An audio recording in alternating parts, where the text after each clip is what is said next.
Let's do it. Let's do it. Okay. All right. That's how you do it. Yeah. Okay, great. You can keep it. A shout out to our studio audience.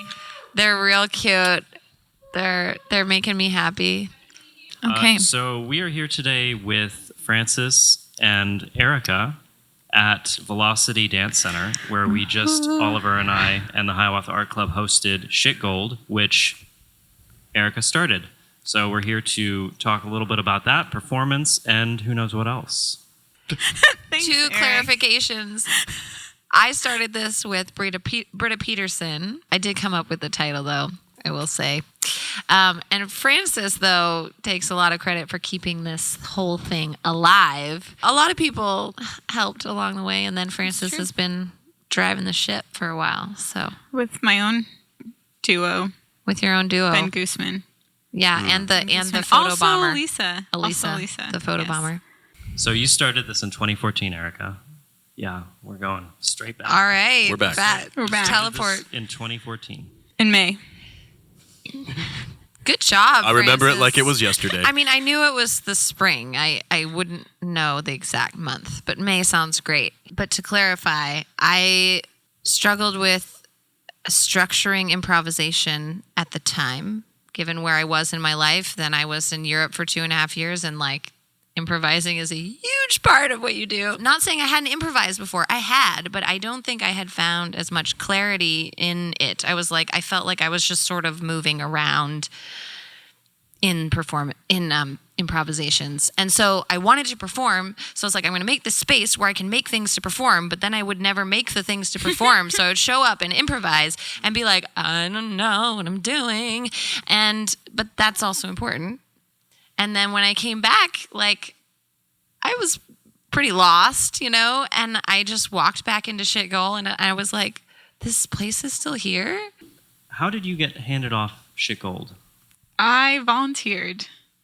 I definitely have a relationship with performers here at Shit Gold because we see their work week after week. Or like getting to watch things evolve and them try different things, like whether it, ended up staying in their final performance or not. I think just like watching people workshop things really kept me engaged. You can do anything, and it might be great, and it might be terrible, and it doesn't matter. Performance is really a spiritual experience in itself, like for me as a performer.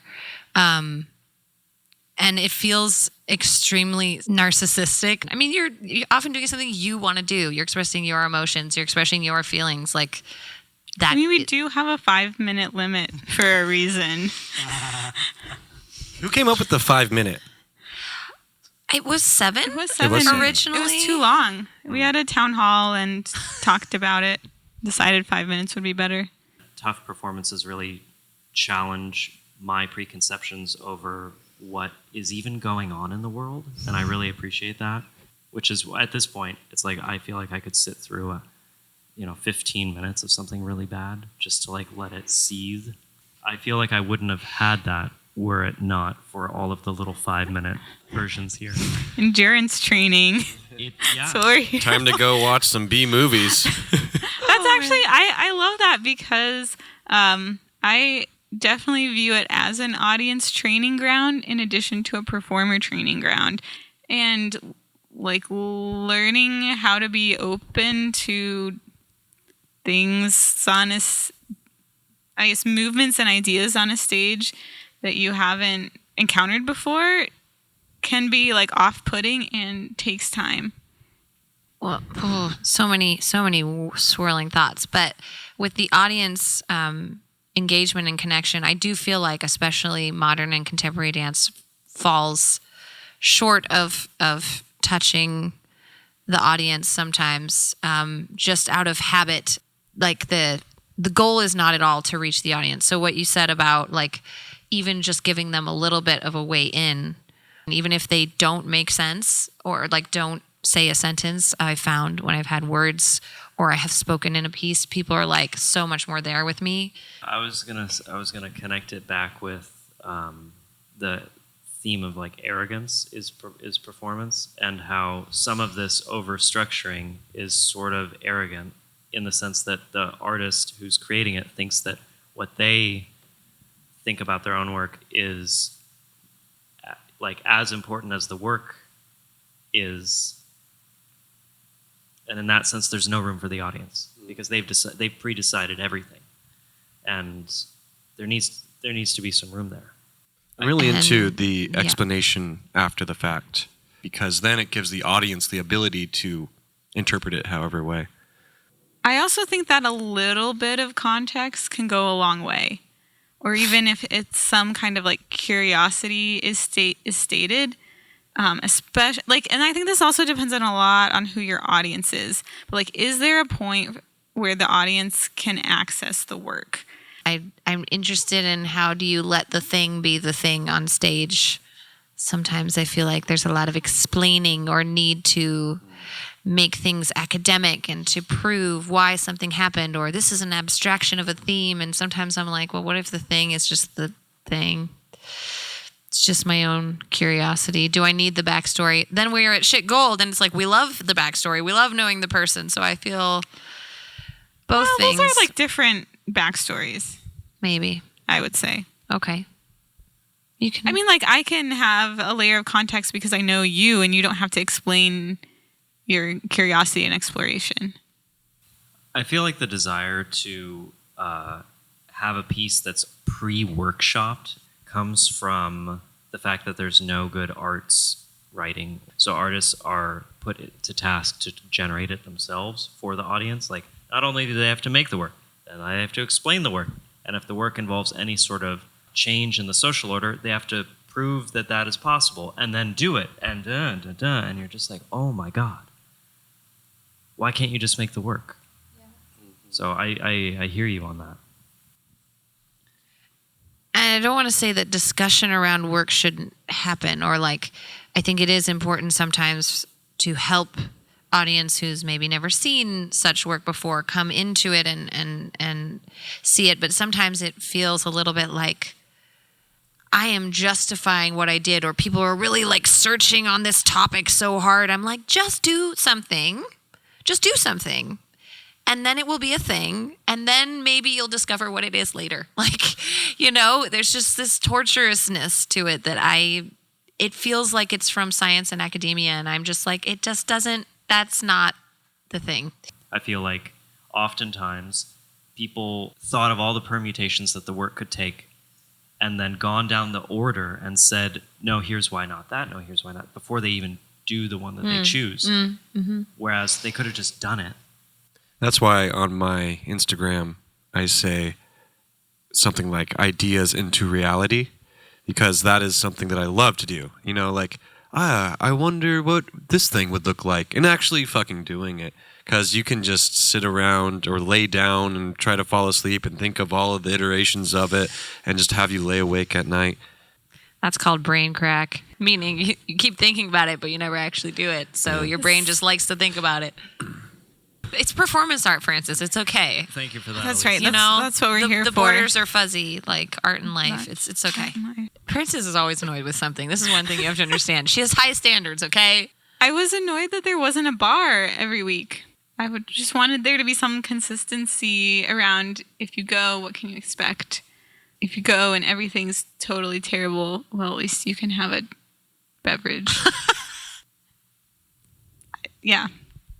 So this is kind of like, sorry that. to interrupt. This is kind of like your church in a way. This is your community, would you say? Yeah, I would say that. Yeah. I feel like it's something that we all need is community, because there's unity in community. Yeah. So me speaking from someone that goes more into open mics that are for music, I go to Connor Byrne in Ballard. Like, that's my community, and that's my church, and it's amazing because every time I go, it's just like a reunion, you know?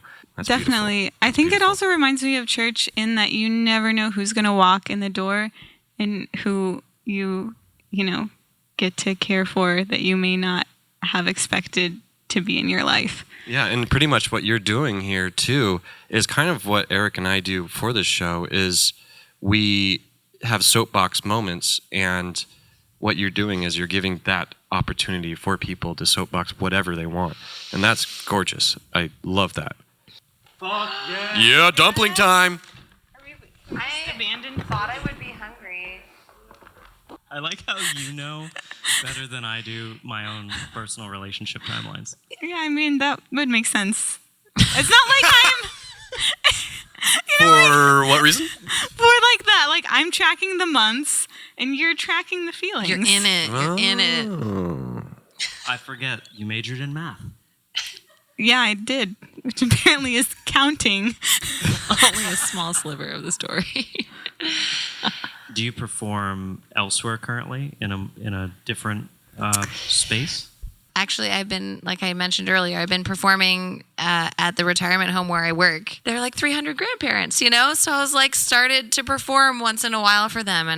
And it was like, wow, they are so there. It means so much to them. It means more to them than dancing for a dance audience, I feel like, or for most people in a dance audience. And that meant a lot to me. And so it became this sort of, again, we talked about performance as relationship, not just as me spewing my thing. They are able to live through you. And so performing for them has become a super special so much. I like that performance is like a relationship.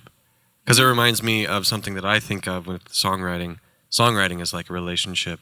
You're writing a new song, you're seeing what works. It's the very beginnings of the relationship. Then you play it live, and then it's like you're going steady with the song. And then, you keep on playing it live. You work more on it, and then it gets better, hopefully. And then you record the song, and then you're married to it. Wow. Yeah, I thought about it before. I don't think I've ever been married to anything. That's why I improvise. I'm just like, new thing, new thing. But back to the question of is teaching performing? I've had some collaborators say that before, that teaching is a practice in performing and performing is a practice in teaching. There's definitely a performance element to inspire them, to keep yourself inspired so you're not just teaching rote. Do you have something to say, Frances? Yeah, I also teach. Yeah, you do.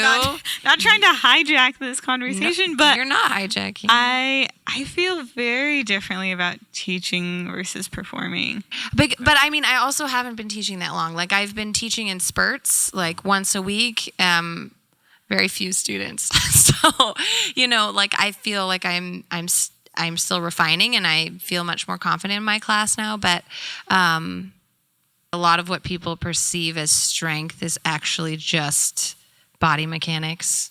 People are like, oh, you're so strong, you can do a handstand. I'm like, to be honest with you, that is just a skill. If you have the right center of balance, you're just stacking your bones. Anyway, I thought this is also like being a woman in dance. Like, you have to figure out body mechanics because it's a lot harder to just muscle through it. That's a good point too. Yeah. It's true. Yeah, we're talking about masculine and feminine energy, and then I mean, we always talk about. I love it and I hate it. I want there to be more to my life, but also is there more to my life than masculine and feminine energy? And hopefully, but sometimes I'm just exhausted and I just want to get to the other thing, In the conversation. Or just in my life. I want my life to be more than just examining the gender of everything that I do.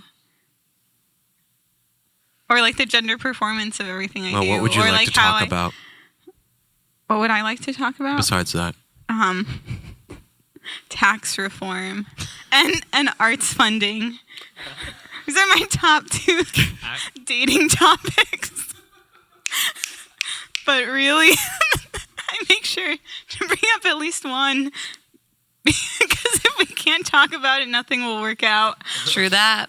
A lot of performance I see is only possible because people with lots of money give lots of money. I'm very grateful for that, but also, what do you do with that? Who decides what gets made? I mean, you could argue the same thing with grants. Who decides what gets made? Yes, you had to apply, but yes, there's also certain criteria that some people may never match, And part of me is the wealth gap is so huge here. Dude, please, like, we should just like skim every paycheck of all the rich people and just put it into an arts fund. I mean, also a lot of other funds would be necessary too, but Income tax. yeah, like income tax, that would be great. But do we trust the government to actually give arts funding from that? I don't know. I would say that in a way, grants are maybe even less freeing than philanthropic donations. Oliver's dying over there. I am dying over here. I can tell. I'm so sorry. Thank you. It's okay. Oh man. Oliver's sick. Oh. I don't need your pity. Okay. I didn't try. It just came out. Okay. Just like art. Yeah. I don't know. Arts funding is a whole conversation. Yeah. Okay. Live audience To be says continued. we're done. It's so late. This is the last thing that I gotta do. Yep. So I just You got gotta it. keep reminding myself. You got it.